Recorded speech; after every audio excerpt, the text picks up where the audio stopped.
بسم اللہ الرحمن الرحیم۔ جماعت ہفتم خوش آمدید، السلام علیکم۔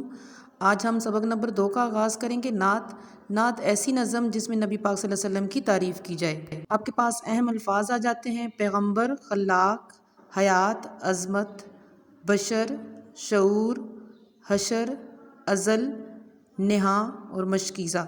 یہ آپ کے پاس اہم الفاظ ہیں، آپ نے ان کو خوش خطی میں بھی لکھنا ہے۔ اب نعت ہے: میرا پیمبر عظیم تر ہے، کمال خلاق ذات اس کی، جمال ہستی حیات اس کی، بشر نہیں عظمت بشر ہے، میرا پیمبر عظیم تر ہے۔ شعور لایا کتاب لایا، وہ حشر تک کا نصاب لایا، دیا بھی کامل نظام اس نے، اور آپ ہی انقلاب لایا۔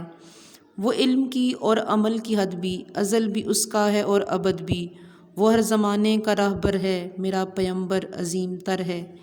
اس میں نبی پاک صلی اللہ علیہ وآلہ وسلم کی صفات کا ذکر کرتے ہوئے شاعر کہتے ہیں کہ نبی پاک صلی اللہ علیہ وآلہ وسلم کی ذات بہت اعلیٰ تھی اور اعلیٰ رتبے پر فائز ہے۔ بے شک نبی پاک صلی اللہ علیہ وآلہ وسلم اخلاق کے اعلیٰ مرتبے پر فائز ہیں۔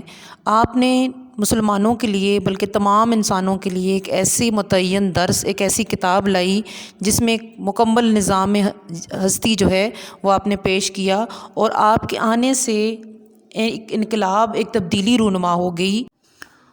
وہ آدم نو سے زیادہ بلند ہمت بلند ارادہ، وہ زہد عیسیٰ سے کوسوں آگے، وہ سب کی منزل وہ اس کا جادہ۔